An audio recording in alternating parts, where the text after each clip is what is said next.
Assalamualaikum warahmatullahi wabarakatuh. Bismillahirrahmanirrahim. Bismillahirrahmanirrahim. Alhamdulillah. Hamdan katsiran tayyiban mubarakan fi kama yuhibbu rabbuna wa yarda.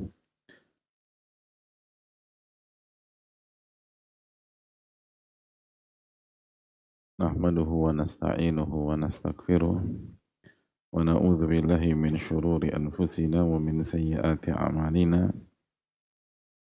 Man yahdihillahu fala mudilla lahu wa man yudlil fala hadiya lahu. Nashhadu an la ilaha illallah wahdahu la syarika lah wa anna Muhammadan abduhu wa rasuluh. Allahumma salli wa sallim wa barik wa an'im ala nabina Muhammadin wa ala alihi wa sahbihi ajma'in. Allahumma inna nas'aluka ilman nafi'a wa na'udzubika min ilmin la yanfa'.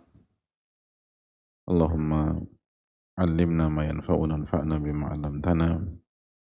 Allahumma أصلح لنا أمورنا كلها وأصلح ولاة أمورنا اللهم انصرنا والمسلمين المظلومين في فلسطين وفي كل مكان اللهم احفظنا وبلدنا من كل سوء إنك ولي ذلك والقادر عليه. Alhamdulillah, kita panjatkan puji dan syukur kita kepada Allah Subhanahu wa Ta'ala atas segala nikmat dan karunia yang Allah limpahkan dan Allah berikan kepada kita. Sebagaimana salawat dan salam semoga tercurah kepada Rasulullah SAW beserta para keluarga, para sahabat dan orang-orang yang istiqomah berjalan di bawah naungan sunnah beliau sampai hari kiamat kelak. Allahumma inna nas'aluka ilman nafi'a. Kembali kita meminta kepada Allah ilmu yang bermanfaat, dan kita berlindung kepada Allah dari ilmu yang tidak bermanfaat. Dan ketika kita minta kepada Allah Subhanahu wa Ta'ala agar Allah memperbaiki urusan kita, urusan pemimpin-pemimpin kita, menjaga kita dan bangsa kita dari keburukan, dan semoga Allah Subhanahu wa Ta'ala memberikan pertolongan kepada kita dan saudara-saudara kita, khusus yang terzalimi dan masih terzalimi sampai hari ini di Palestina dan di berbagai macam tempat. Allah Maha mampu mengurai dan melakukan itu semua. Hadirin yang Allah muliakan, alhamdulillah kita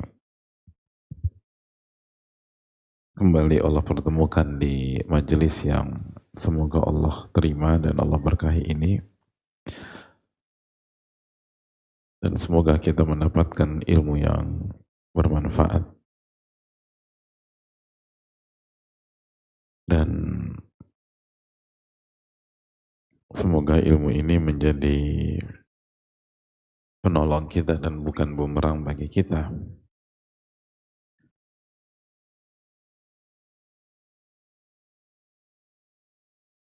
Dan semoga kita menjadi lebih baik dari waktu ke waktu,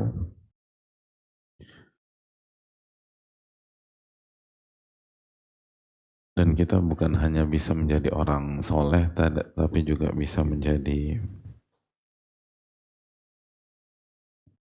penebar kebaikan. Dan ini yang kita harapkan bersama-sama. Dan kita kembali mengingat ucapan Sufyan Ats-Tsauri, innama yutlabul ilmu liyuttaqallahu bihi wa min thamma fuddil. Sesungguhnya ilmu itu dipelajari agar kita bisa bertakwa kepada Allah Subhanahu wa Ta'ala. Karena tujuan inilah ilmu itu dimuliakan dan menjadi begitu spesial. Walaula dzalika lakana kasairil asya. Kalau ilmu tidak ditujukan untuk bertakwa, untuk semakin dekat kepada Allah, maka ilmu itu seperti hal-hal lainnya, gak ada istimewanya kata para ulama. Jadi menuntut ilmu jadi seperti aktivitas-aktivitas duniawi lainnya. Menuntut ilmu menjadi begitu spesial karena inilah jalan untuk mendekat, bertakwa dan bertakarub kepada Allah. Ketika kita punya motif lain, ketika kita punya kepentingan lain, dan ketika ilmu kita tidak membuat kita bertakwa atau menjadikan kita orang yang bertakwa atau memperbaiki ketakwaan kita, maka kata Sufyan Ats-Tsauri rahimahullah, lakana kasairi al-asya. Maka kegiatan kita ini seperti kegiatan-kegiatan lainnya. Nah, ini yang perlu kita renungkan bersama-sama.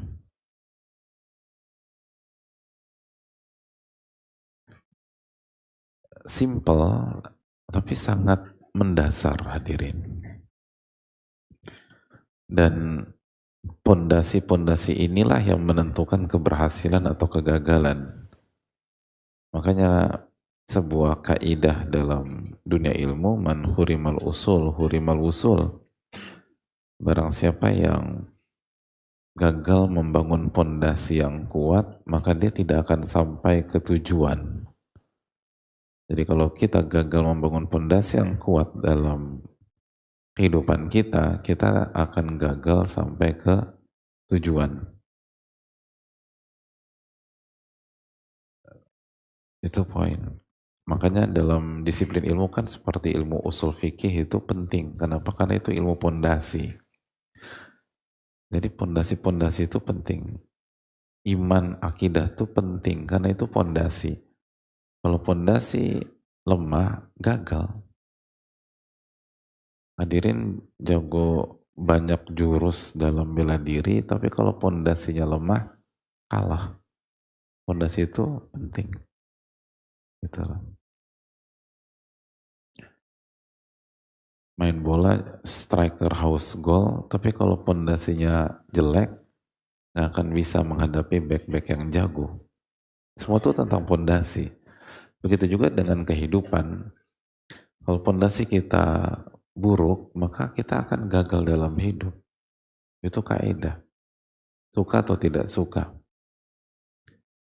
Dan pondasi dunia ilmu itu adalah kalau datang ke kajian, kalau ikut taklim, kalau baca buku, kalau dengerin tausiah, maka sebelum memulai itu semua, niatkan untuk bertakwa kepada Allah. Bukan hanya mendengar, kayaknya menarik deh pembahasannya. Bukan tentang itu. Bukan sebatas, kayaknya bagus nih gitu. Kayaknya tema ini aku belum dengar, bukan sebatas itu. Tapi yang harus menjadi isu pertama adalah, saya ingin ikuti kajian ini agar aku bisa jadi orang yang bertakwa. Itu poin. Makanya kan dalam dunia ilmu itu mengulang-ulang materi itu tidak ada masalah sama sekali. Karena intinya bukan sudah pernah dengar atau belum. Tapi intinya adalah bagaimana ilmu itu diamalkan dan menancap dengan kokoh menjadi sebuah pondasi dan akhirnya kita gunakan untuk bertakwa kepada Allah Subhanahu wa ta'ala. Gitu. Makanya kan Allah berfirman, وَذَكِّرْ فَإِنَّ ذِكْرَ تَنْفَعُ الْمُؤْمِنِينَ. Berilah tazkir, berilah peringatan atau berikanlah pengulangan. Karena peringatan dan pengulangan itu bermanfaat bagi orang-orang beriman. Itu surat apa, ayat berapa hadirin? Ayat berapa? 50 berapa? 54? Nggak kurang? Nggak bisa kurang lagi? Ya udahlah. Salah. Pasti. Iya, berani, nggak apa-apa. Bagus. Belajar terus. Mengalami kesalahan. Apa? ujung sana 55. Betul nggak tuh? Betul. Makasih banyak. Emang di Mushaf Antum 54? Enggak. Tapi kok yakin banget? Iya, ya. Memang seringkali yang kita yakini ternyata salah dalam hidup ya. Ya itu pelajaran lah. Makanya harus terus open minded hadirin, harus terus terbuka. Karena yang dulu kita baru yakin saya nih, salah benar-benar gitu. Apa-apa salah tuh proses belajar. Jadi berilah pengulangan, peringatan karena itu bermanfaat. Makanya kan kita nggak pernah ganti surat ketika setelah takbiratul ihram lalu baca doa iftitah. Emangnya ada yang ganti surat Al-Fatihah ke surat yang lain? Aku tuh bosan Pak Ustadz Al-Fatihah gitu. Dari 30 tahun yang lalu baca itu terus. Boleh nggak sekali-sekali Al-Baqarah? Nggak boleh hadirin. Kalau setelah Al-Fatihah Al-Baqarah boleh. Tapi kalau itu enggak. Tapi aku udah ngerti. Ini bukan tentang ngerti. Gitu loh. Ini tentang membangun pondasi dan diamalkan. Itu poinnya. Jadi sekali lagi kembali kita coba ingat terus tujuan kita ini ngaji itu apa, tujuan kita belajar itu apa, tujuan kita share kajian apa, atau video pendek itu apa, atau artikel itu apa. Masukkan artikel ke grup keluarga tuh tujuannya apa. Kadang-kadang semuanya udah bagus, tinggal motif yang salah. Emang itu susah. Makanya kan kata Sufyan Ats-Tsauri, ma'alajtu syai'an asyadda alayya min niyati. Aku tidak pernah mengobati sesuatu yang lebih rumit, lebih berat, lebih sulit dibanding mengobati niatku. Kenapa? Karena berubah-ubah terus gitu. Berubah-berubah.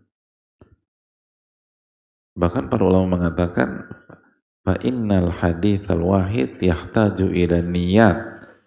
Satu hadis atau satu pembicaraan atau satu kajian itu seringkali kita butuh merevisi niat kita lebih dari satu kali. Karena pembahasannya satu. Gitu. Artinya berjuang mengikhlaskan niat dari rumah begitu sampai parkiran kayaknya udah mantep nih karena Allah Subhanahu wa taala buat bertakwa. Tiba-tiba di depan pintu masjid ketemu calon mertua. Oh itu agak goyang tuh hadirin. Berat tuh. Itu susah. Itu kalau calon kita nggak hadir. Kalau calon kita hadir, oh lebih berat lagi. Jadi nggak mudah gitu lah hadirin. Dan semoga Allah jaga niat-niat kita. Amin ya rabbal alamin.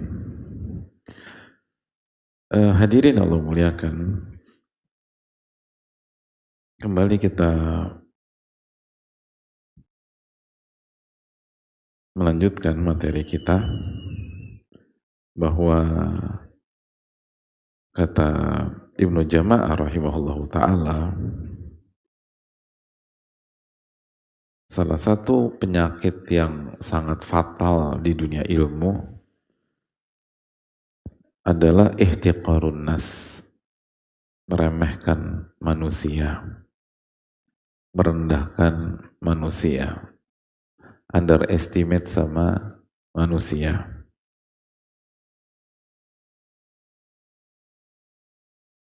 Itu hal yang perlu kita camkan. Dan meremehkan manusia itu masuk ke dalam kesombongan hadirin. Karena definisi sombong itu kata Rasulullah SAW, batarul haq wa ghamtun nas. Batarul haq wa ghamtun nas. Definisi kesombongan adalah meremehkan atau menolak kebenaran dan meremehkan manusia. Menolak kebenaran dan meremehkan manusia.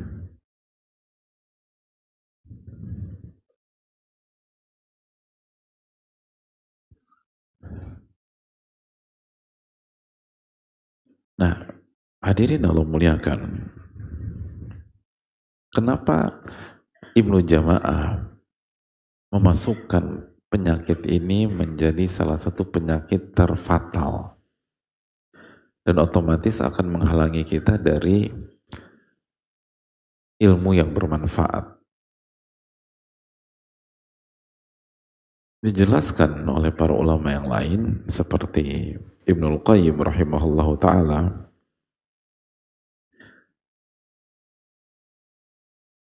Beliau membawakan fakta sejarah, hadirin. Kata Ibnul Qayyim dalam Madarij, awwalu dhanbin asallaha bihi abawu thaqalain. Kata beliau, dua dosa yang pertama kali terjadi dari kalangan manusia dan jin itu ada dua. Nah, itu ada dua. Apa aja hadirin dua itu? Wah, bisa dianya. Ada ya. Apa dua dosa?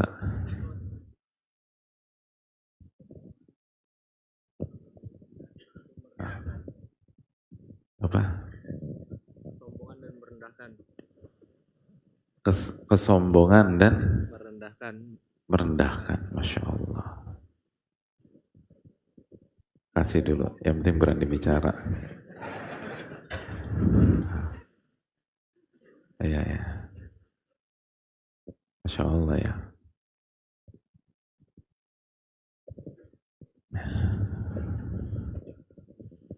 Sombong dan merendahkan orang gitu ya. Ya ya ya. Kok ketawa sih hadirin?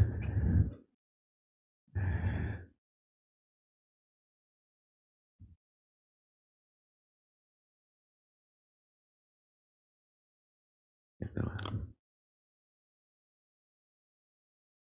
Arti sombong itu apa? Hah? Menolak kebenaran dan merendahkan manusia. Jadi, ya ya ya. Itulah. Masya Allah.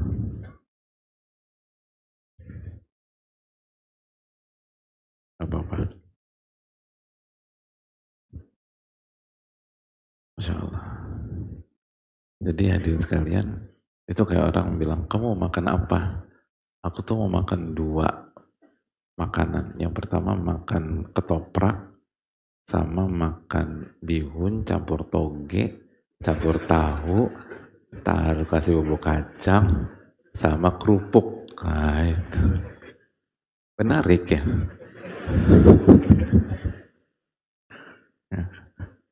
Sombong dan meremehkan manusia. Sombong itu artinya apa? Menolak kebenaran dan meremehkan manusia. Masya Allah. Apa bagus. Sama aja hadirin sombong dan siapa yang mau jawab lagi? Ada dua kata. Apa? Hasad. Bukan hasad. Ingat pertanyaannya, bukan konteksnya apa? Dua dosa yang pertama kali dilakukan bangsa jin dan bangsa manusia. Hah? Ya. Terlalu percaya sama orang lain. Wah, kayaknya dalam nih mas. Kenapa? Oh karena percaya sama iblis ya? Oh ya betul, Masya Allah. Bukan kan? Kasih hadiah. Masya Allah. Jawabnya sepenuh hati beliau. Bukan. Kata Ibnul Qayyim rahimahullah, al-kibru wal hirsu. Al-kibar wal hirs. Kibar, sombong, dan hirs. Hirs itu artinya apa? Ya, ambisius gitu, ambisi.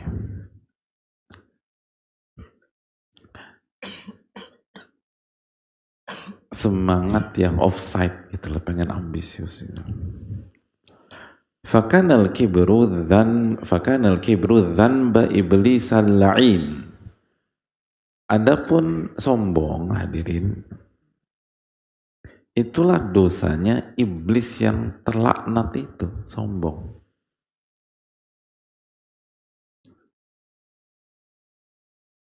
Sombong, menolak kebenaran, kebenarannya itu diperintah sujud, nggak mau dia. Ogom tunas, merendahkan Nabi Adam. Ana khairun minhu, saya lebih baik daripada Adam.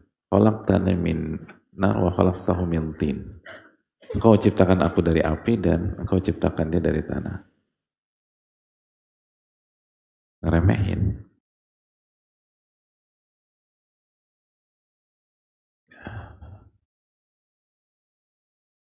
Fa'ala amruhu ila ma'ala ilaih. Dan kibar itu yang membawakan iblis itu sampai pada titik seperti ini.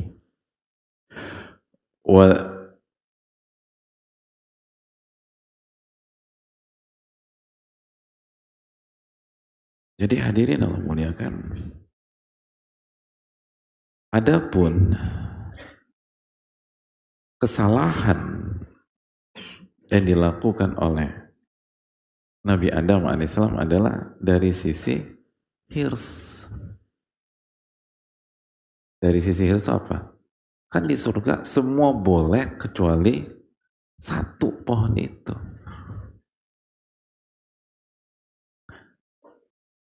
Akhirnya dilakukan juga sama beliau. Gitu loh. Dilakukan juga.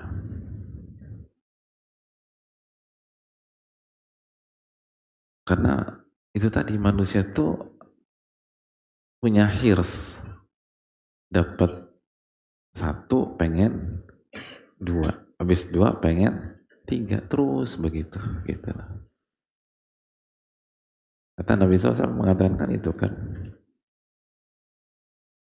Idza kana li bani Adam wadin min dhahabin labtagha ilahi lahu thaniyah, kata Nabi SAW. Apabila anak Adam itu punya lembah yang isinya emas semua, hadirin, maka ia tidak akan berhenti, nggak akan pensiun, justru dia ingin lembah emas yang kedua. Padahal lembah emas tuh hadirin, ngeri tuh lembah emas tuh. Hadirin kalau punya lembah emas, kira-kira berani nikah pekan depan nggak? Kok nikah? Oh, karena banyak orang nggak berani nikah masalah biaya. Emas itu sebesar ini berapa harganya hadirin? Nah, berapa? 100 gram tuh berapa? Segini kan 100 gram itu. Oh, nggak tahu sih. Di rumah tuh 1 kilo semua ya. Jadi nggak kebayang Pak Ustadz, di rumah tuh 1 kilo yang gepokan-gepokan gitu. 100 gram tuh segini. Sekarang 100 gram berapa? Iya, udah seratusan juta, udah 100 lebih ya, juta. Itu cuma segini. Kalau sepapan ini bayangin udah. Ini satu lembah emas. Manusia itu gak akan berhenti sampai dapat lembah emas yang kedua. Itu masalah manusia tuh di sana. Makanya kan Allah berfirman, alhaakumut takatsur. Ambisi untuk lebih lebih banyak lagi telah melalaikan kalian. Dan rasa itu, ambisi itu berada dalam diri kita sampai kapan? Hatta zurtumul maqabir, sampai masuk ke dalam kubur. Emang itu.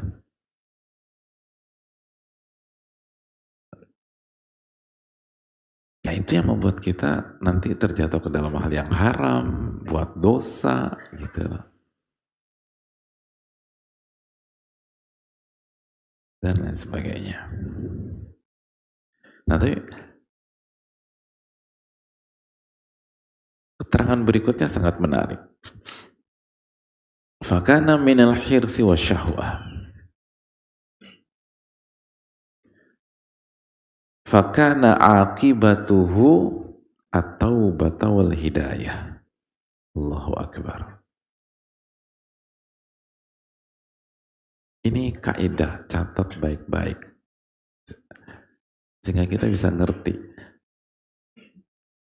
Kalau dosa kita karena faktor ambisi atau nafsu, syahwat, maka peluang bertaubatnya itu besar,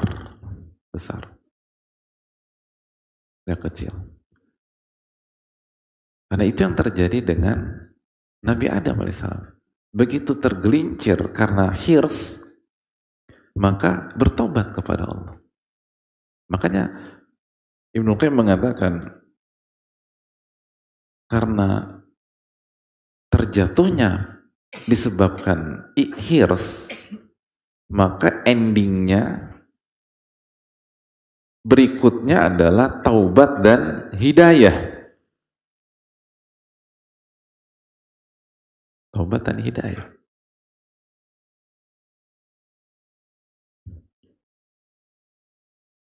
Sebaliknya, wa dhanbu iblisa hamalahu 'ala al-ihtijaji bil qadar wal israr. Adapun dosanya iblis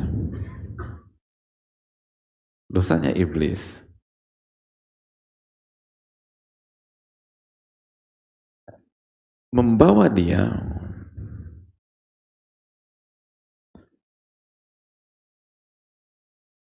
kepada israr, berkelanjutan melakukan dosa, dan menjadikan takdir sebagai kambing hitam, menyalahkan takdir Allah Subhanahu wa taala. Kan begitu iblis.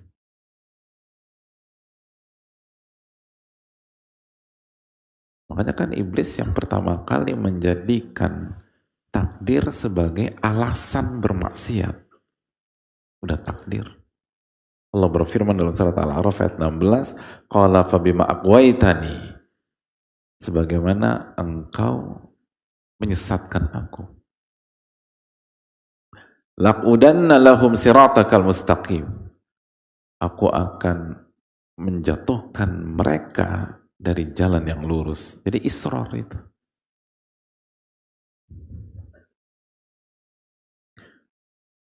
Wa dhanbu Adam, dan kekeliruan atau kekhilafan Nabi Adam, aujaba lahu idhafatahu ila nafsih. Nah ini membuat beliau mengembalikan kesalahan itu pada dirinya alaihissalam, wal i'tirafa bihi wal istighfar, lalu mengakui dan beristighfar, taubat kepada Allah.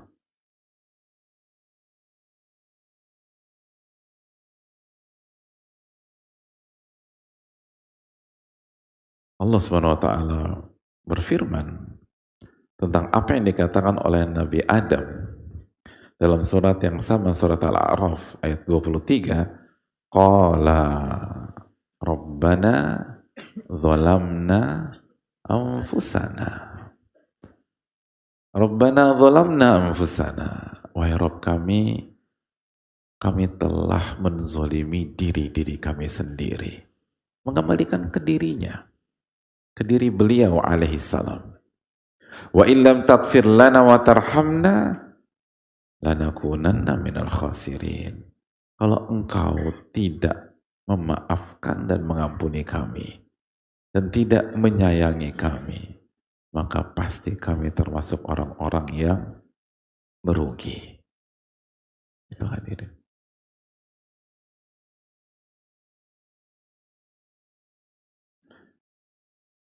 Maka Ibnu Qayyim menyampaikan fa ahlul kibr wal isral wal ihtijaj bil aqdar ma syaikhihim wa qaidihim ila nari iblis. Maka orang-orang yang sombong dan kontinu melakukan dosa, lalu mereka beralasan dengan takdir Allah Subhanahu wa taala, di hari kiamat nanti mereka akan dikumpulkan dengan pemimpin mereka, guru besar mereka, iblis, di dalam api neraka. Wa ahlu syahwah, dan orang yang tergelincir karena syahwat, karena ada sisi ambisi, ada sisi syahwat. Lalu mereka beristighfar kepada Allah, mereka bertaubat kepada Allah, dan mengakui kesalahan-kesalahan mereka.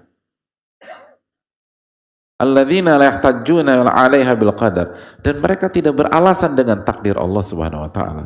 Justru ya saya yang salah. Ma'abihim Adam fil jannah. Maka orang-orang seperti itu akan dikumpulkan bersama ayah mereka Nabi Adam di surga. Allahu Akbar. Ini pelajaran mahal hadirin. Bahwa kita ini bukan orang suci dari dosa.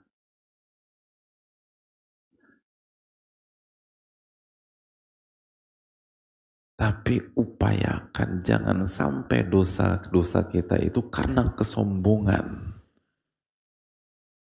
Dan arti kesombongan adalah menolak kebenaran dan meremehkan orang. Karena kalau dosa-dosa kita lahir dari penyakit sombong, peluang taubatnya kecil hadirin. Kecil. Susah bertobat. Susah bertobat. Karena sombong. Karena itu tadi, iblis tuh gak mau taubat tadi.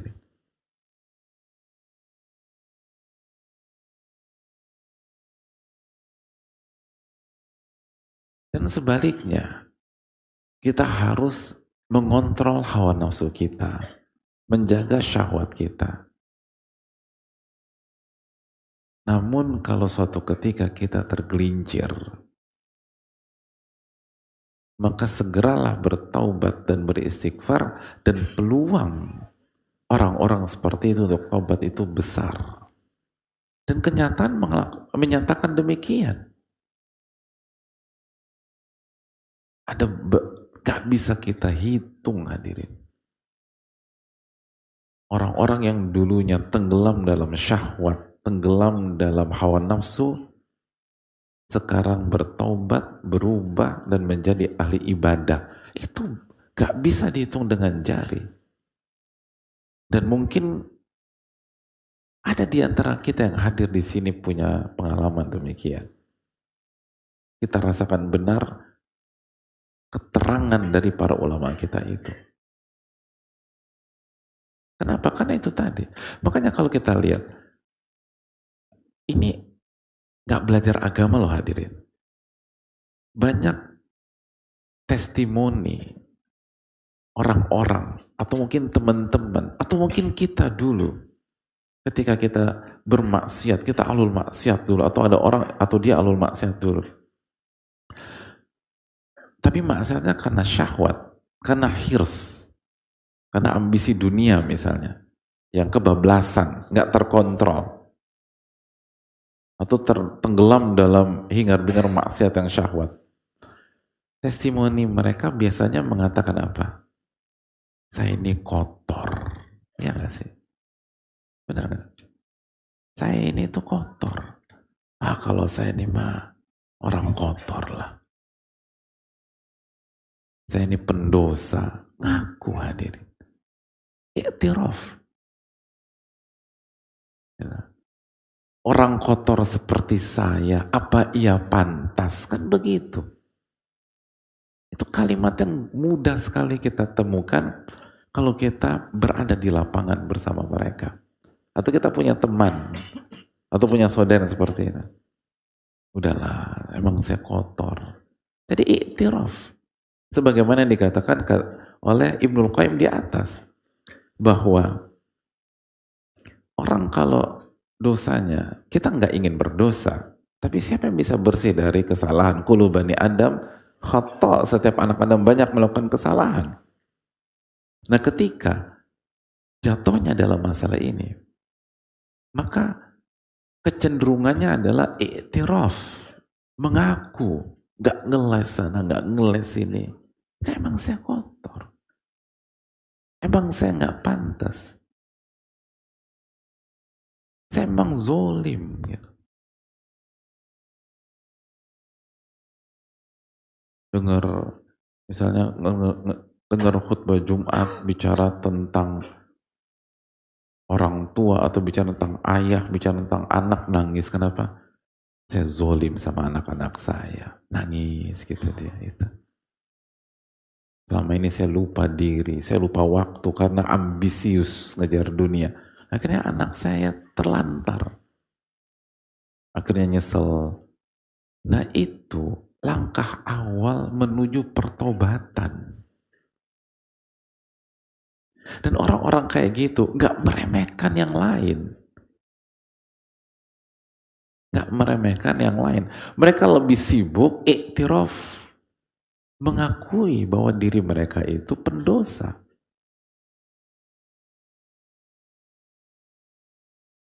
Al-iktirafu bihi.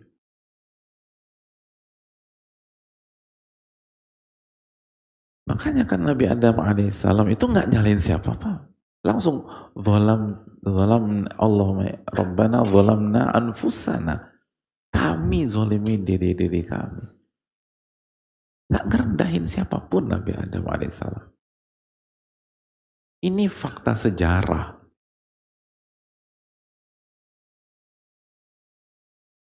Nah itu tadi.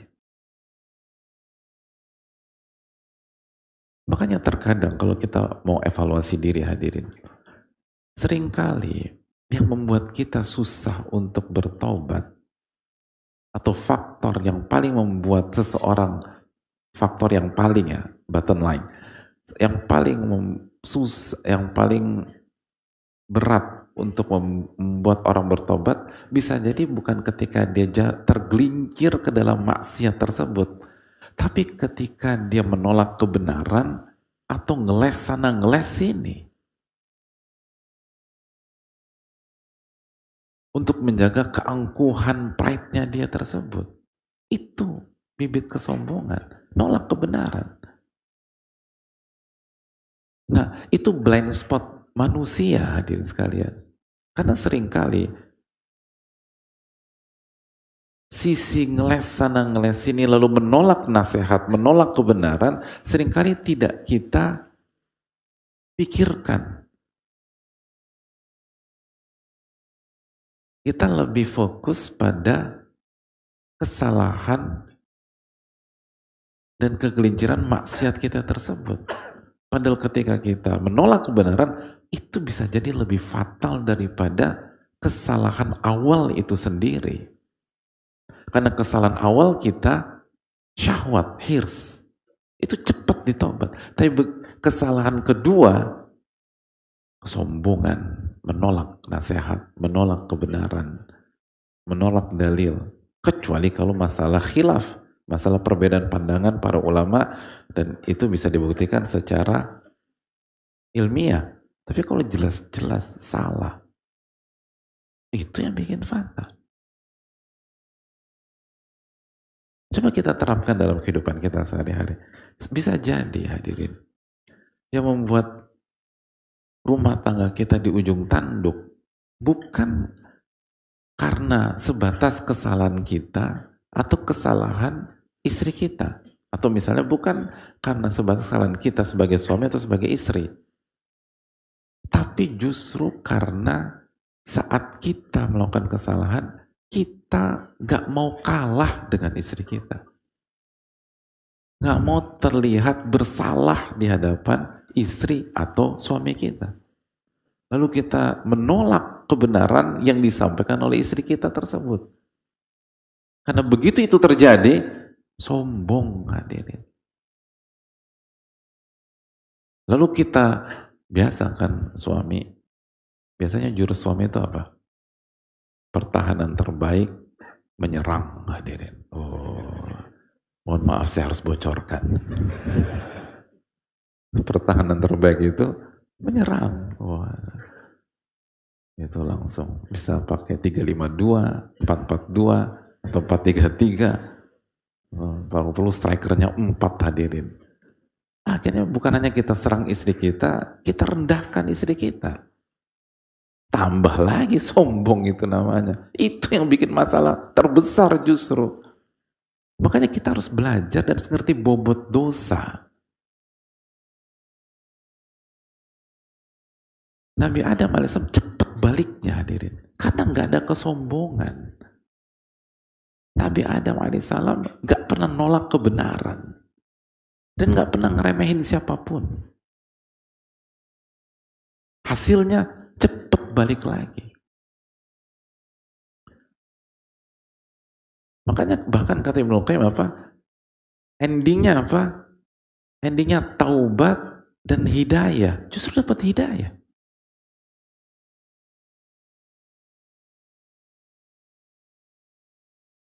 Jadi bisa jadi kalau kita diberikan taufik oleh Allah Subhanahu wa taala, kesalahan kita dalam rumah tangga kita, baik kita sebagai suami atau sebagai istri, atau sebagai orang tua atau sebagai anak, justru bisa jadi itu pintu hidayah bagi kita. Asal jangan sombong hadirin. Kalau udah sombong, ribet urusannya, benar. Ribetnya luar biasa. Jangan nolak kebenaran. Jangan ngeremehin.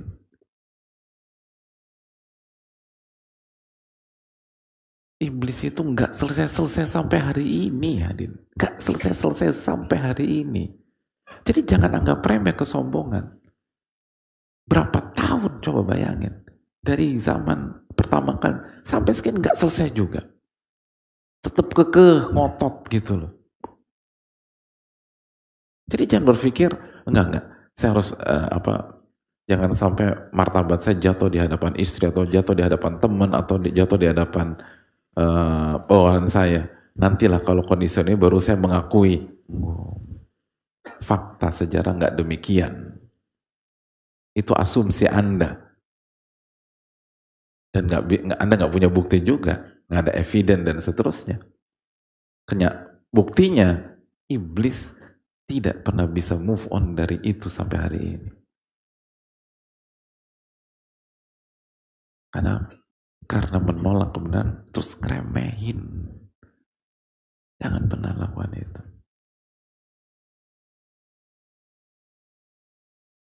Makanya itu sebabnya kenapa penuntut ilmu dari awal harus diajarkan tawadu, harus diajarkan menghormati orang, harus diajarkan respect kepada pihak lain tanpa mengikis ketegasan yang benar itu benar dan yang salah itu salah.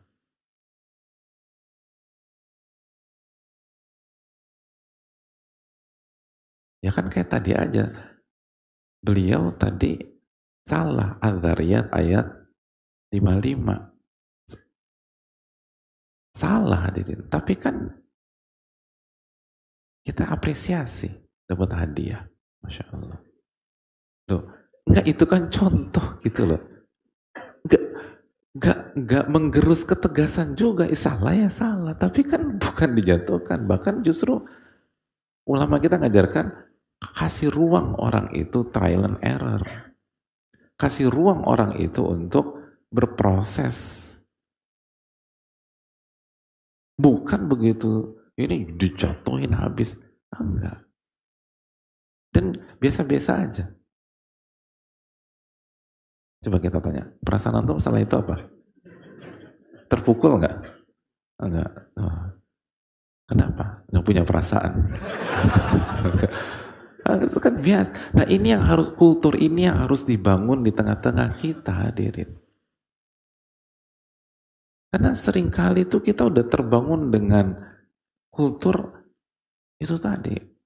Kalau tidak kehilangan ketegasan atau ngejatuhin dan meremehkan orang. Lalu orang nggak boleh salah. Kalau orang salah aja nggak boleh, apalagi dia nggak salah, itu juga ini. Nah, ini PR kita, hadirin sekalian, ya kan? Ini PR kita bersama.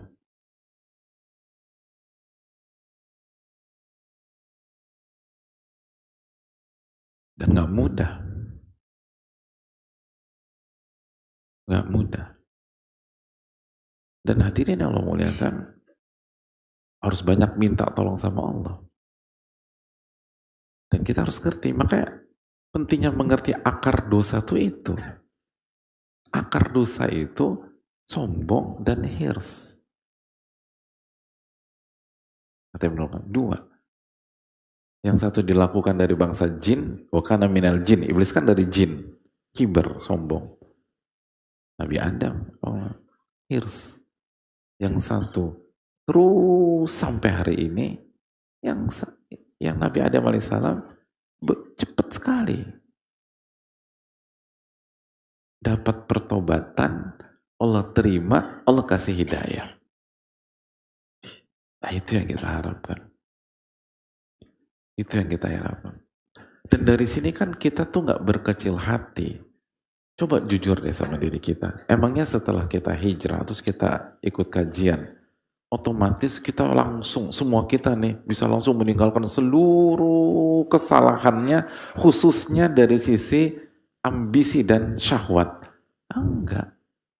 Nanti tergelincir lagi, nanti pengen ini.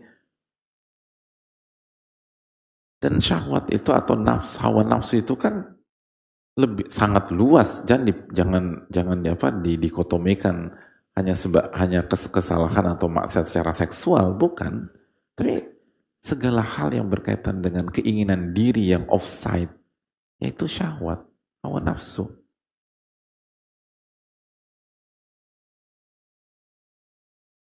Pengen ini, nanti ini, iya salah, iya aku salah. Dan kita rasakan sendiri, kalau sebatas itu penyebab kesalahan kita, baliknya tuh cepat, hadirin. Baliknya cepat, iya salah nih. Kok jatuh lagi dari kesalahan. Tapi kalau udah sombong, berat, hadirin. Kalau sombong berat.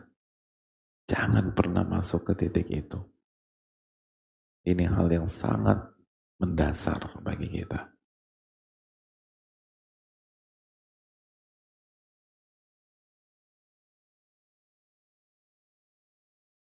Bahkan sampai itu.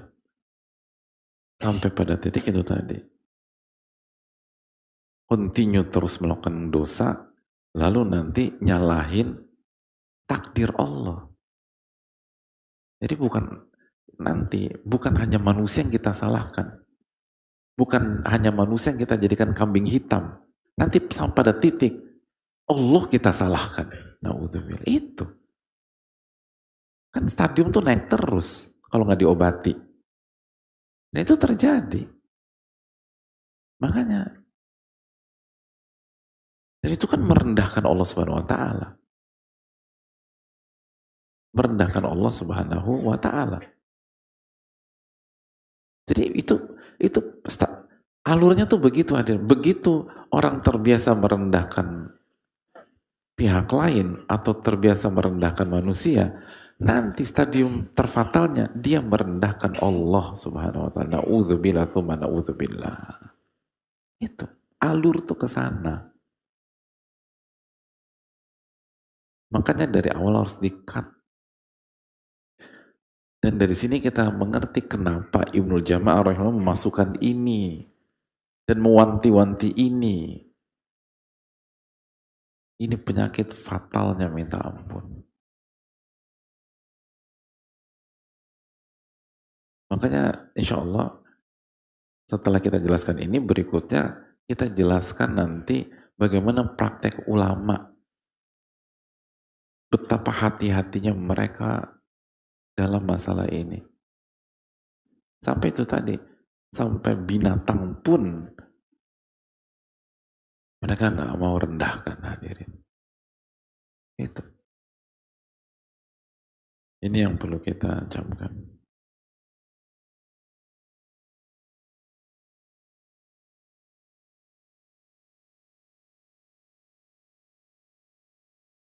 Berapa menit lagi Azan? 1 menit lagi. Baik. Kita cukupkan sampai di sini. Kita akan lanjutkan pada sholat maghrib insyaallah taala. Wassalamualaikum ala nabiyina Muhammad wa ala alihi washabbihi ajma'in. Assalamualaikum warahmatullahi wabarakatuh.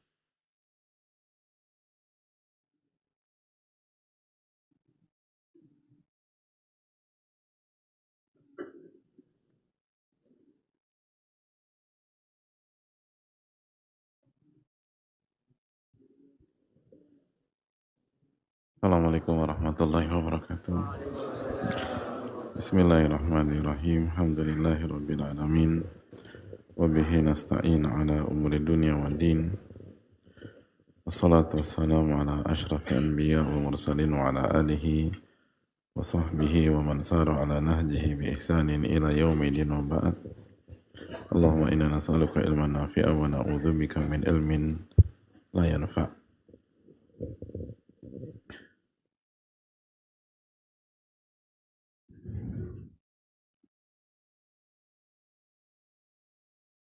Hadirin yang Allah muliakan,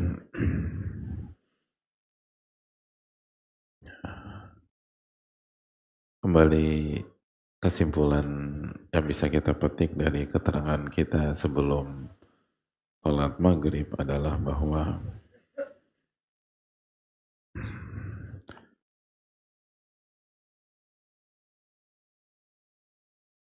ini kembali menegaskan kepada kita bahwa inti dari kita belajar adalah untuk tahqiqul ubudiyah, untuk beribadah kepada Allah Subhanahu wa taala.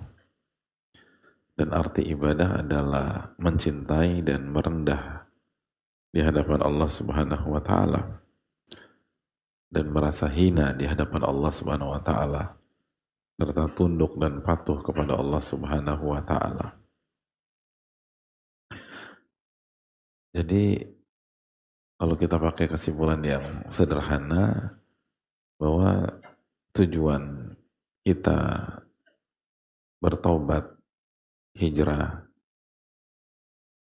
belajar itu untuk menjadi orang yang rendah di hadapan Allah Tabaraka wa Ta'ala. Dan orang yang merendah di hadapan Allah pasti akan menghormati manusia.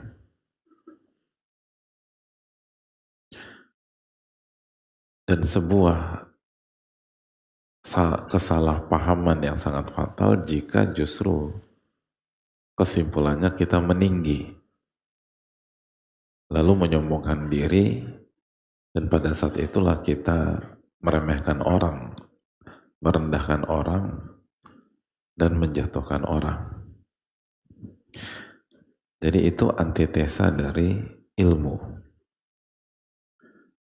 Itu justru lawan dari ilmu.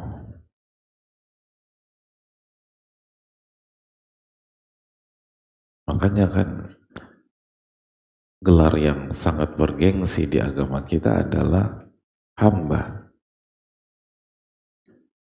Itu gelar yang sangat bergengsi di dalam agama kita.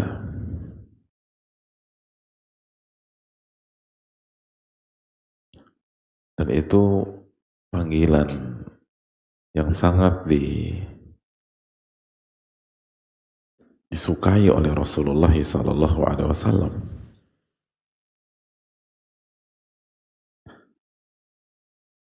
Sebagaimana yang dikatakan oleh Nabi kita Sallallahu Alaihi Wasallam, la tutruni, jangan kalian puji aku berlebihan, kama atartin nasara bena Maryam, sebagaimana yang dilakukan oleh kaum Nasrani kepada Nabi Isa alaihissalam. Innama ana abdun faqulu abdullah wa rasuluhu. Karena semata-mata aku ini adalah hamba dan hamba, maka katakanlah atau panggillah aku hamba Allah dan Rasul Allah Subhanahu wa Ta'ala.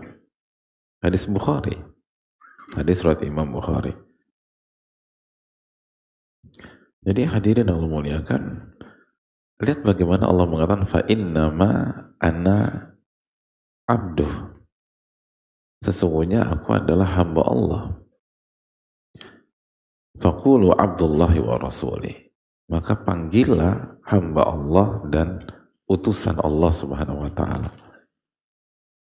Jadi sekali lagi hadirin, gelar-gelar yang prestisius di agama kita itu justru simbol-simbol kerendahan, bukan simbol-simbol keangkuhan, ketinggian, tidak, justru kerendahan. Hamba itu rendah. Tapi begitu disematkan kepada yang maha tinggi, Al-Ali, yang maha baik, Al-Muhsin, yang maha mencipta, Al-Khaliq, maka menjadi indah. Nah ini, dasar-dasar ini kita nggak boleh lupa, hadirin sekalian. Bahkan Nabi SAW minta kita, panggil saya Abdullah, hamba Allah, dan Rasulnya Sallallahu Alaihi Wasallam. Makanya kayak Rasul. Rasul itu apa hadirin? Utusan. Tahu utusan kan? Nah, tahu utusan? Tahu utusan. Ya utusan. Utusan itu simbol ketinggian atau sebaliknya? Sebaliknya. Jadi marilah kita sadari hal tersebut. Karena sekali lagi kita harus sadar bahwa tujuan kita belajar untuk merendah.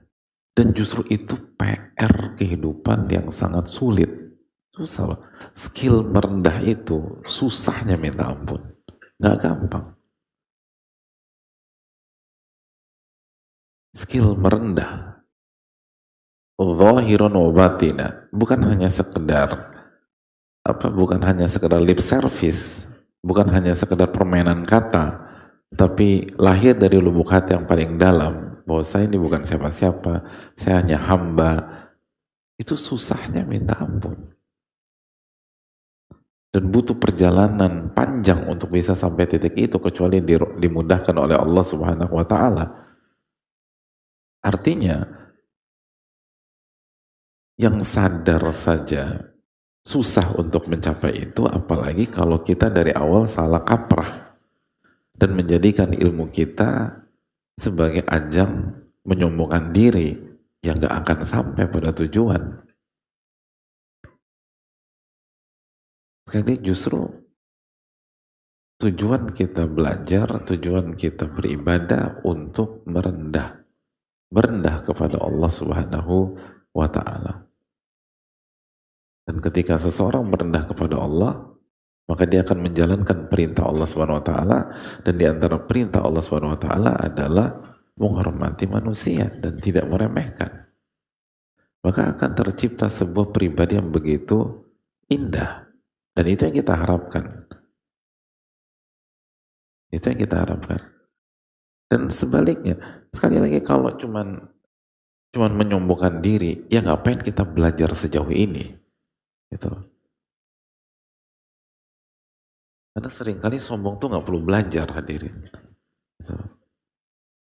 Justru kita belajar, kita mengkaji Al-Quran, kita mengkaji hadis Nabi SAW, itu untuk belajar merendah, merendah, dan terus merendah secara utuh. Makanya begitu orang sombong, maka hukumannya dia akan continue dengan dosa dan keburukannya selama-lamanya, kecuali Allah kasih hidayah. Tapi susah banget untuk bertobat.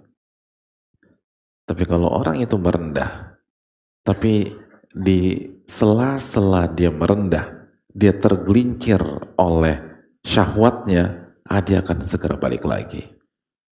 Karena dia on track. Dia on track, dia sesuai dengan jalannya. Hamba itu merendah. Tapi begitu hamba sudah melupakan jati dirinya, jati diri seorang hamba kan merendah, dia lupa jati dirinya, maka susah sekali dia untuk kembali lagi. Nah ini yang harus kita sadari dan kita banyak minta pertolongan kepada Allah Subhanahu wa Ta'ala. Bayangkan manusia terbaik itu menyatakan sallallahu alaihi wasallam, saya ini hamba merendah. Itu manusia terbaik, tertinggi. Makanya sekali lagi, cara untuk mendapatkan ketinggian justru dengan kerendahan. Dan justru ketika kita meninggi, maka hasilnya kerendahan yang hina. Kalau kita ingin ketinggian, caranya, bahkan satu-satunya cara adalah dengan merendah. Merendah dia. Semua orang tuh sepakat bahwa merendah itu pribadi yang sangat indah. Makanya kata para ulama, sebaliknya, min uqubatil kibar an yakraha al-mutakabbiru. Salah satu hukuman dari kesombongan, orang yang sombong itu dibenci oleh orang yang sombong juga. Gitu. Jadi orang sombong tuh gak seneng sama orang sombong. Beda dengan maksiat yang lain. Kalau maksiat yang lain, ketemu yang serupa, seneng hadirin. Benar gak ada? Pejudi, ketemu sama orang yang suka judi, seneng apa enggak? Seneng. Ya gimana judi sendirian? Gak bisa lah dia. Seneng dia. Orang gibah, ketemu temen yang suka gibah, seneng apa enggak? Seneng hadirin. Masa dia ngomong sendiri? Orang gila dia divonis. Dia seneng. Tapi orang sombong, ketemu sama orang sombong, gak seneng hadirin. Betul gak? Pengalaman hadirin. Kok tahu itu loh? Iya. Gak seneng orang sombong ketemu sama orang sombong. Benci dia. Bahkan orang sombong pun seneng sama orang tawadu. Ya. Gak seneng sama orang sombong. Itu bahaya. Jadi emang common enemy nih. Semua gak suka. Jadi hadirin Allah muliakan. Sekali lagi, tujuan kita belajar itu untuk merendah, bukan untuk meninggi. Semoga Allah memberikan taufik kepada kita. Kita buka sesi interaktif, tanya jawab. Wassalamualaikum warahmatullahi wabarakatuh.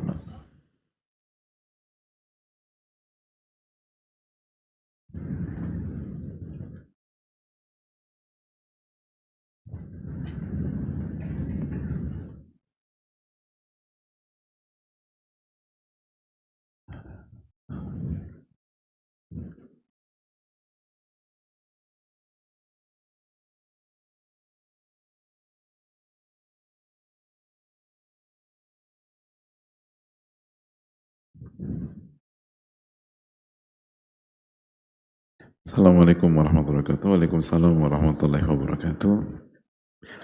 Alhamdulillah untuk kajian malam ini semoga memberikan ilmu yang bermanfaat bagi seluruh jamaah yang menyaksikan, balasan yang tidak terhingga untuk Ibnu Jama'ah rahimahullah dan pemateri, semoga Allah ganti dengan pahala yang berlipat ganda, amin ya rabbal alamin wa iyyakum.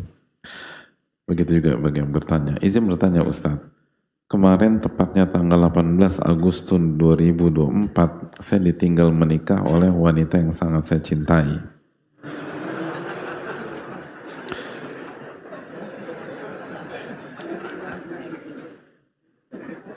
Emang sekarang tanggal 19 Agustus hadirin? Kemarin tepatnya tanggal 18 Agustus. Kayaknya udah lama ya. Sekarang kan Desember ya. November, Oktober, September. 4 bulan yang lalu, bukan kemarin. Iya, emang kalau patah hati itu waktu berhenti hadir.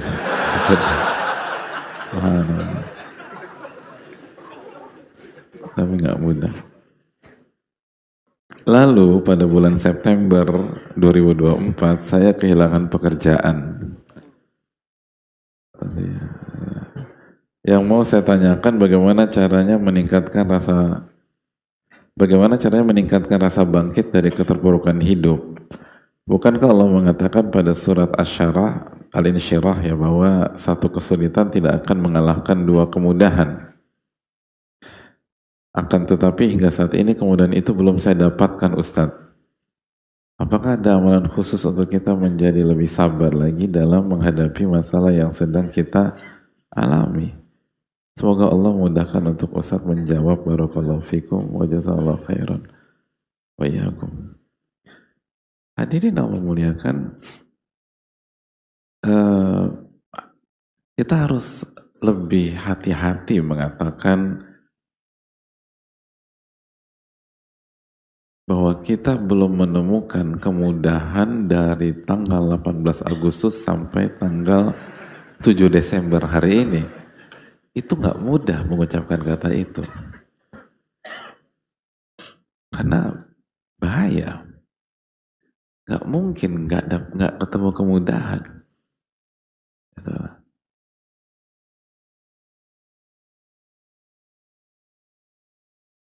Ada banyak kemudahan dari tanggal 18 sampai tanggal 7 Desember. Pasti itu. Tapi ya manusia demikian. Gitu. Dan semoga penanya tidak seperti itu ya. Makanya kita saling mengingatkan. Cuman jangan pernah mengatakan kok nggak ada kemudahan. Sekali lagi kemudahan itu banyak luar biasa. Bukankah sampai detik ini kita masih dimudahkan untuk beriman? Itu apa bukan kemudahan? Ada banyak orang tuh susah loh beriman hadirin. Susah beriman. Kita masih dimudahkan untuk beriman. Kita masih dimudahkan untuk sholat gitu loh. Kita masih dimudahkan untuk kajian. Itu kan dimudahkan. Kita masih dimudahkan untuk bertauhid. Itu udah segala-galanya hadirin. Kita masih dimudahkan untuk bertahan. Gak mudah loh ditinggal sosok yang kita cintai 18 Agustus.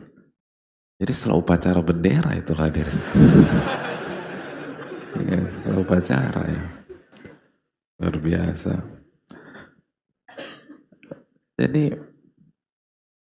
itu menunjukkan kan Allah mudahkan kita untuk sabar. Ada banyak orang mengakhiri hidupnya loh. Karena memang nggak mudah, nggak mudah. Salah satu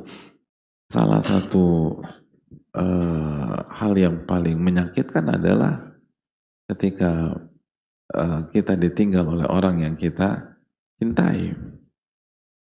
Tapi kita bisa bertahan selama 4 bulan ini. Itu adalah kemudahan dari Allah Subhanahu wa Ta'ala. Jadi hati-hati karena Allah berfirman wa qalilun min ibadiyas syakur, sedikit hambaku yang pandai bersyukur. Sedangkan untuk bersyukur kita harus menyadari kemudahan-kemudahan yang Allah kasih tersebut.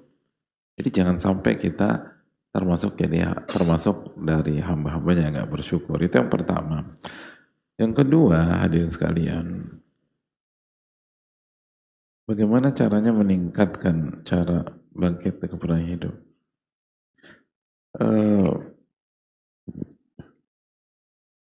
Hadirin yang Allah muliakan, salah satu inti masalah kita adalah kita kurang dalam mengingat Allah Subhanahu wa Ta'ala, dan terlalu banyak mengingat makhluk di dalam hati kita. Itu yang dikatakan Ibnu Aun, dzikrun nasida wa dzikrullahi dawa. Mengingat manusia itu penyakit, kata para ulama. Tentu saja tidak secara mutlak, tapi ini dalam konteks negatif, yang melalaikan, melampaui batas, dan seterusnya. Wa dzikrullahi dawa, dan mengingat Allah lah obatnya. Jadi tidak ada yang bisa menenangkan kita di saat ujian-ujian itu datang bertubi-tubi, kecuali kembali kepada Allah dan mengingat Allah Subhanahu wa Ta'ala. Dan bisa jadi penyebab kita mendapatkan hal tersebut adalah karena pada saat kita bersama atau masih punya hubungan dan seterusnya, atau pada saat peluang itu masih terbuka untuk menikah dengan dia, kita lupa sama Allah Subhanahu wa Ta'ala. Dan Allah kan maha pencemburu, hadirin. Maka Allah ingin konsentrasi kita fokus kepada Allah Subhanahu wa Ta'ala. Dan itulah inti dari ujian. Makanya Allah berfirman dalam surat Al-An'am, walaqad arsalna ila umamin, kami telah mengutus kepada umat-umat sebelum engkau, min qablika, fa'akhadnahum bil ba'sa'i wad-dharra la'allahum yatadarra'un, dan kami berikan al-ba'sa wad-dharra, musibah, bencana, kesulitan. Tujuannya apa? Tujuannya agar mereka tadarru, agar mereka kembali kepada Allah, agar mereka merendah kepada Allah, agar mereka sujud kepada Allah, agar mereka bertaubat kepada Allah Subhanahu wa Ta'ala. Itu tujuannya. Jadi kalau ingin tahu gimana sih obatnya, tadarru kepada Allah, kembali kepada Allah. Dzikrullahi azza wa jalla, mengingat Allah Subhanahu wa ta'ala. Bidzikrillahi tatmainnul qulub. Sesungguhnya dengan mengingat Allah hati menjadi tenang. Makanya kan kata Rasulullah SAW, para nabi itu idza hazamal amru, apabila sedang berhadapan dengan sesuatu, sholat rakaatain, mereka tuh sholat 2 rakaat. Karena agar hati mantap lagi, konsentrasi pulih lagi, lalu dia bisa melewati hal-hal tersebut. Jadi nggak ada yang lebih kuat dibanding itu. Lalu bersihkan hati kita dari berharap kepada makhluk dan seterusnya. Dan kita harus sadari bahwa cara Allah memudahkan kita untuk mentauhidkannya, tadarruk kepadanya, adalah dengan diberikan musibah atau diberikan kehilangan. Karena apabila seseorang sudah terbiasa dengan kehilangan, maka dia akan lebih mudah untuk putus asa dalam berharap kepada makhluk tersebut. Dan apabila kita sudah punya skill putus asa dalam berharap kepada pihak lain, ya, berharap kepada makhluk, baik itu manusia, pekerjaan, perusahaan, dan seterusnya, maka kata Umar bin Khattab, itulah kekayaan yang sejati. Itu. Kekayaan sejati adalah ketika kita putus asa kepada makhluk dan hanya berharap kepada Allah Subhanahu wa Ta'ala. Itu. Dan untuk punya skill putus asa, ini cocok nih buat hadirin, ini bukan putus asa nih. Ya, secara positif. Punya skill putus asa itu nggak mudah. Salah satunya adalah Allah buat kehilangan pekerjaan, kehilangan inilah, kehilangan itulah. Nanti akan tumbuh skill itu. Kalau kita punya skill itu, lempeng hidup, nyaman. Kan kita udah sampaikan bahwa kekayaan itu bukan tentang angka, tetapi kekayaan itu tentang rasa. Tapi ngomong kan gampang hadirin. Ngomong mah gampang, semua ini gampang. Tapi gimana kita punya skill itu? Yaitu harus diasah dulu sama Allah Subhanahu wa taala. Itu hal yang perlu kita camkan. Dan itu yang menjadi uh, apa yang harus kita renungkan bersama-sama. Allah taala misal.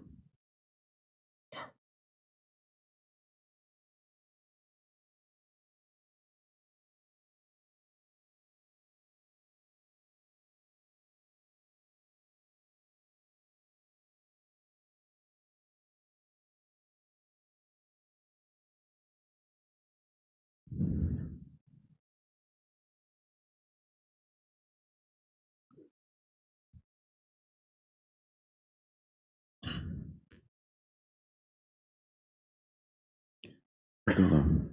Dulu itu hadirin salah satu apa Ustadz sepuh kita tuh bilang gitu loh.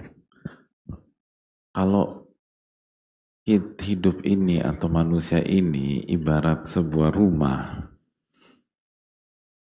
maka semua ingin jadi genteng hadirin.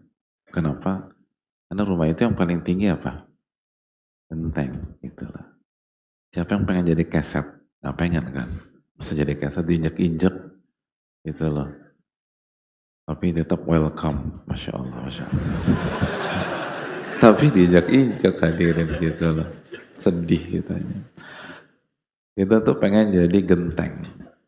Pengen jadi genteng. Itu kata dulu salah satu Ustadz sepuh.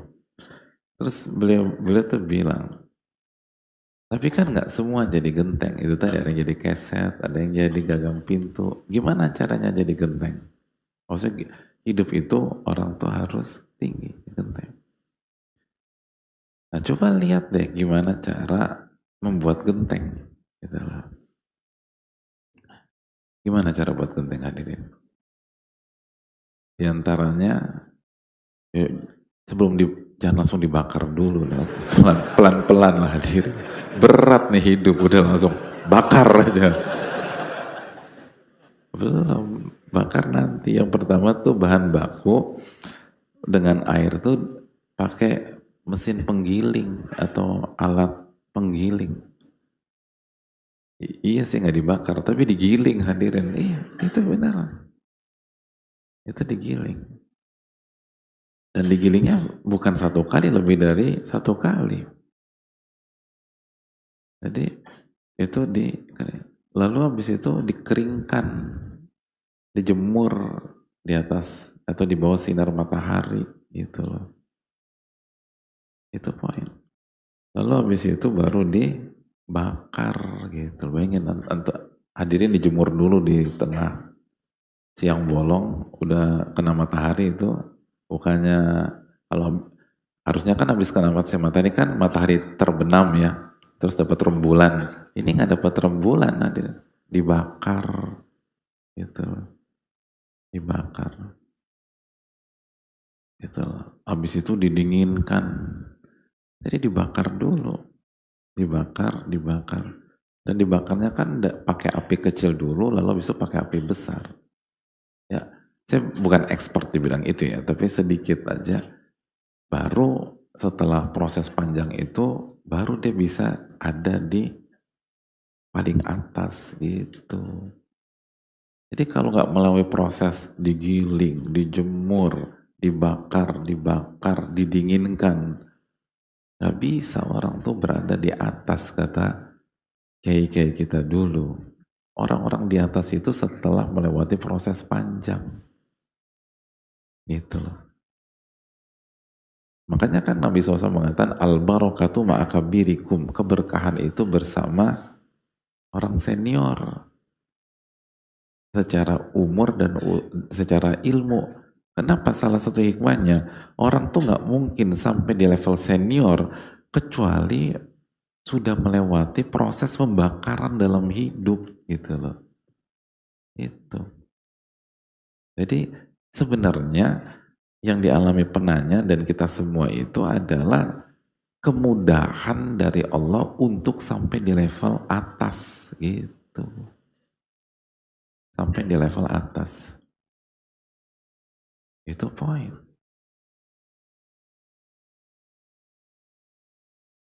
Jadi jangan pernah suudzon dengan Allah. Allah kasih yang terbaik, kita suudzon sama Allah. Jangan. Itu yang buat kita sengsara. Jadi sebenarnya yang membuat kita belum bisa move on itu bukan karena kita ditinggal kawin, hadirin, atau bukan karena kita dipecat, tapi kita merespon itu semua dengan suudzon, bisa jadi buruk sangka dan kurang bersyukur. Padahal banyak kebaikan dan kemudahan dari Allah Subhanahu wa taala. Banyak. Makanya kan kalau dalam bahasa mainstream kan no pain no gain gitu loh. Kalau nggak sakit ya nggak dapat hasil. Kan begitu. Makanya kita juga punya konsep ar-raha la tunalu birraha. Kenyamanan nggak bisa didapatkan dengan kenyamanan biasa. Apalagi kalau hadirin masih muda-muda, masih ini, wah itu mah insya Allah lah. Nah salah satunya nih hadirin sekalian yang membuat kita berantakan itu, kita itu dalam melihat kehidupan itu seringkali karena kita pakai sudut pandang yang pendek gitu loh. Dan kita nggak main jangka panjang. Nah itu masalahnya. Makanya Allah tuh maha baik sama kita. Salah satu kemahabaikan Allah Subhanahu wa taala, kita diminta beriman kepada hari akhir. Karena dengan beriman kepada hari akhir, salah satu hikmahnya nih, sudut pandang kita jadi jauh, hadirin. Sudut pandang kita jadi jauh ke depan. Kenapa hari kiamat dinamakan hari akhir? Karena udah mentok, udah nggak ada hari berikutnya. Jadi paling ujung gitu. Jadi orang-orang yang beriman kepada hari akhir itu visioner.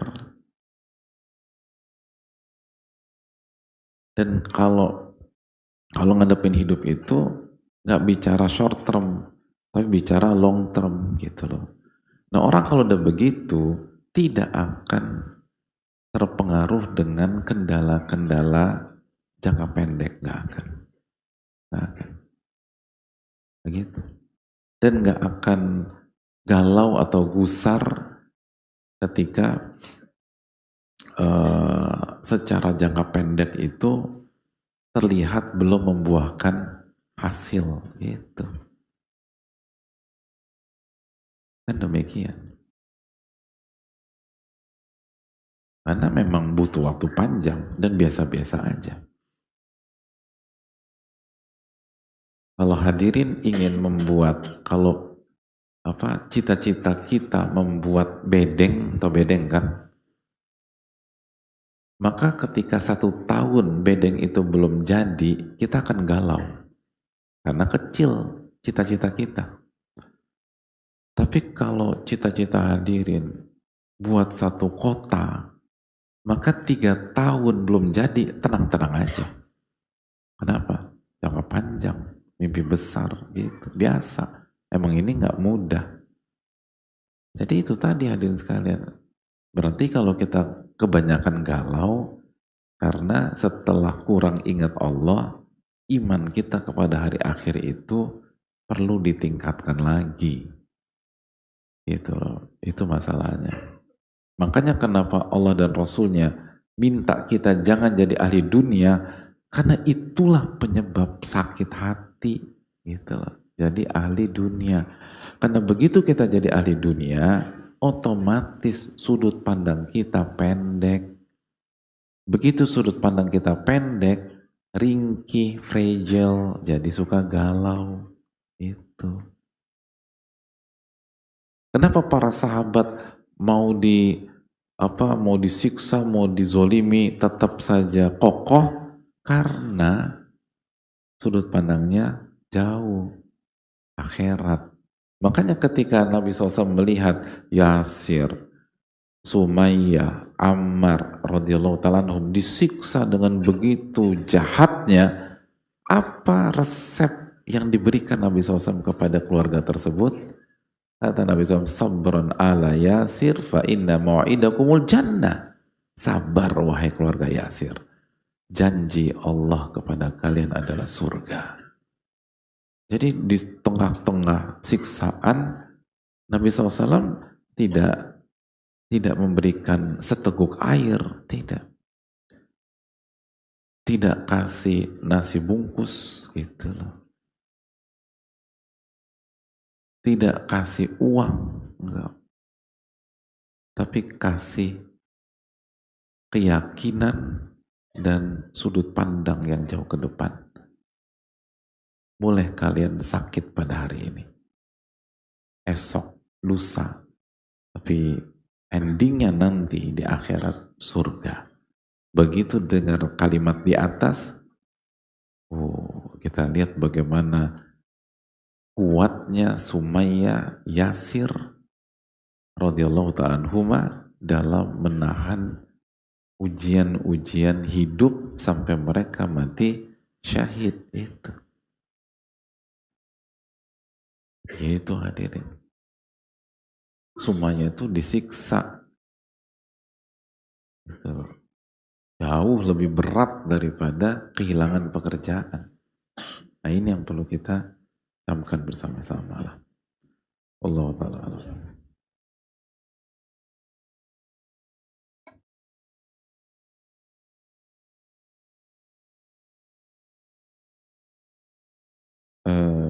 Bismillah, Assalamualaikum Ustadz, izin bertanya, di era sekarang manusia secara tidak sadar mungkin sangat haus akan validasi. Afwan Ustadz, mohon nasihatnya untuk menahan diri dari butuhnya validasi di hadapan manusia lainnya.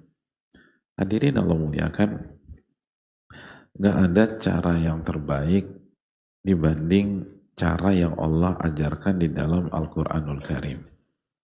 Itu poin.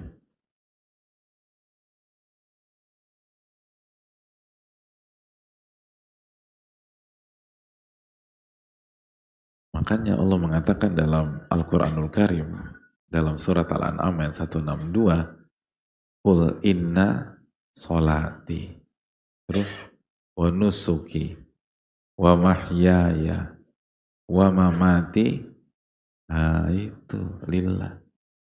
Itu obatnya. Sesungguhnya sholatku, ibadahku, sesembelihanku, hajiku, umrohku, hidupku, matiku, kasih ke Allah. Cari wajah Allah. Itu otomatis jiwa ini akan menahan dari kebutuhan validasi di hadapan manusia. Itu poin. Makanya sekali lagi Nabi SAW mengatakan apa? Ya, hadisnya sudah kita bahas kan kepada Ibnu Abbas. I'lam annal ummata law ijtama'at ala an yanfa'uka bi syai' lan yanfa'uka illa bi syai'in qad kataballahu lak. Ketahuilah, apabila seluruh manusia bersepakat untuk mensupport Anda, mereka tidak akan berhasil kecuali apa yang Allah takdirkan untuk Anda.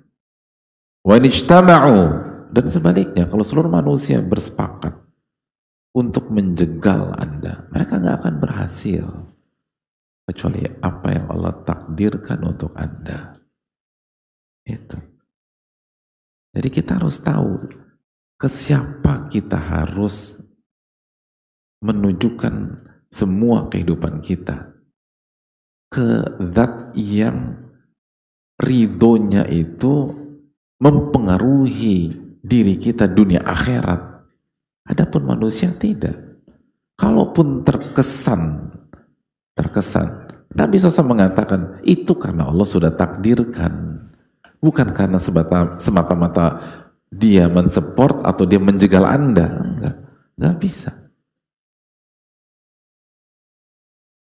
Enggak bisa, hadirin. Dan itu harus kita yakini. Jadi ilmu ikhlas sekali lagi. Itu. Makanya kenapa Allah dan Rasulnya SAW minta kita untuk ikhlas, jangan ria. Itu loh. Itu semuanya untuk kebaikan kita. Karena lagi-lagi itulah yang membuat kita lemah. Itulah yang membuat kita nggak punya atau kehilangan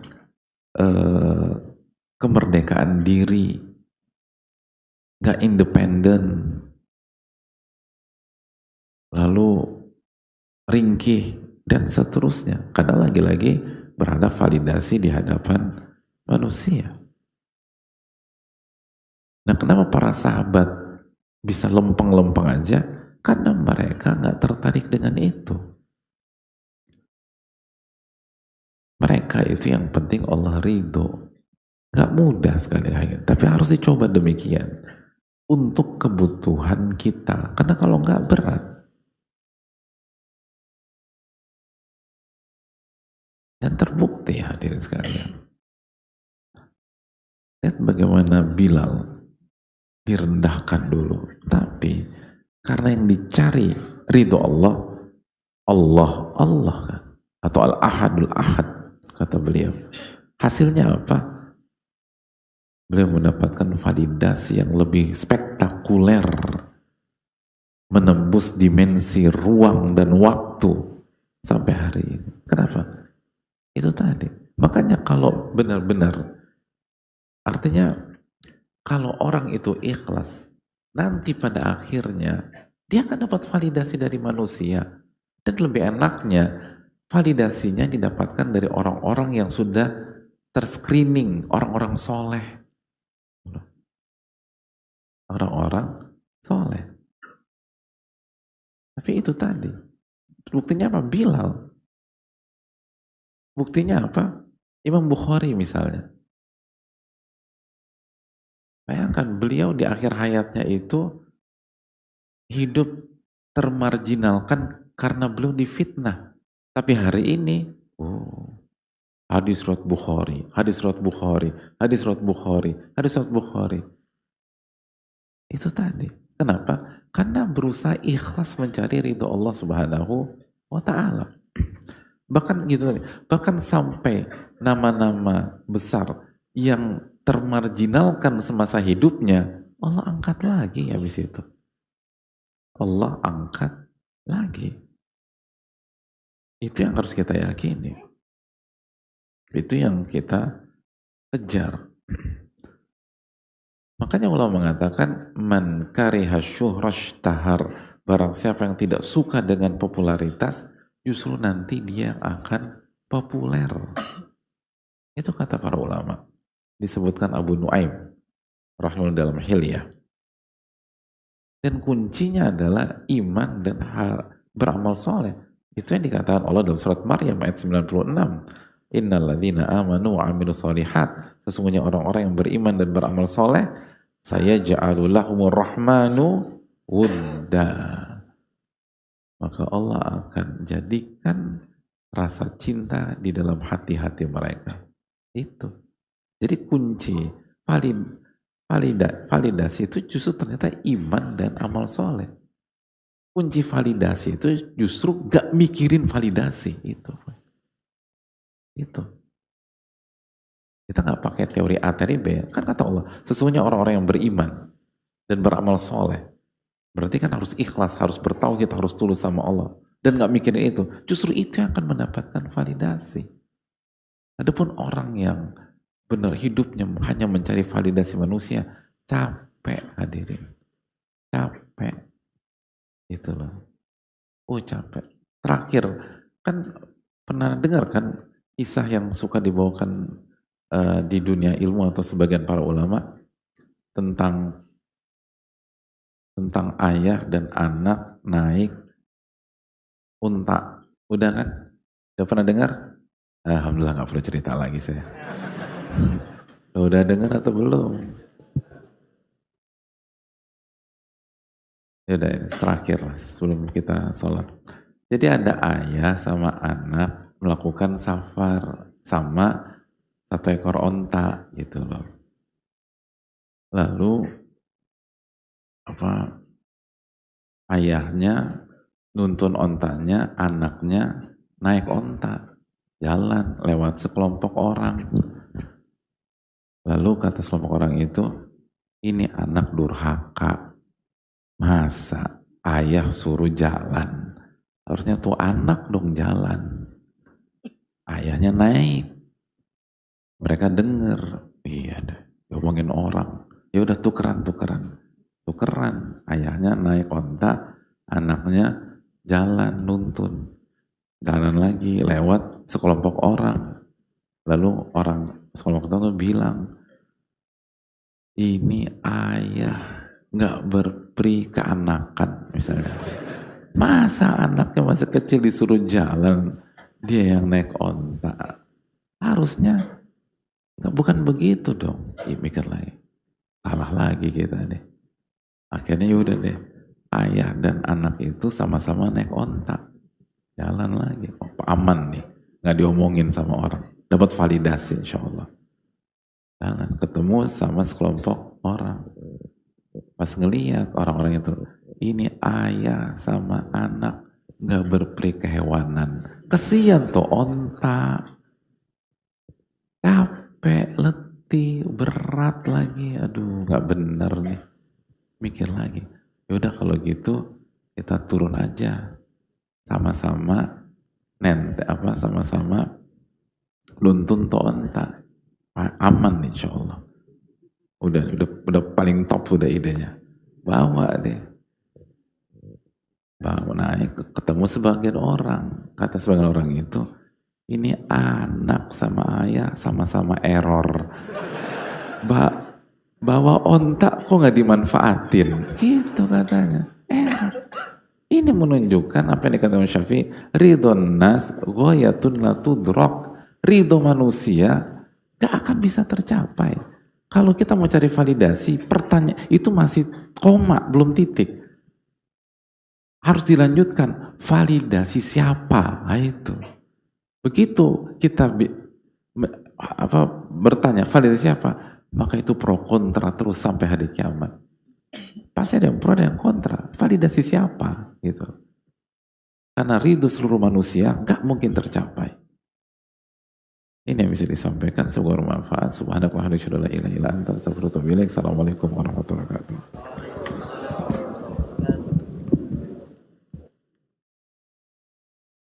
Sahabat, rutin jaga kesehatan. Ayo, terlibat langsung di gerakan sehat bermanfaat bersama Muhajir Project Peduli. Insya Allah, setiap kegiatannya membawa maslahat besar bagi kita maupun saudara-saudara lainnya. Apa saja kegiatan dan manfaatnya? Donor darah. Selain bermanfaat bagi kesehatan kita, dengan izin Allah, 1 kantung darah yang kita donorkan dapat menjadi sebab 1 hingga 3 nyawa terselamatkan.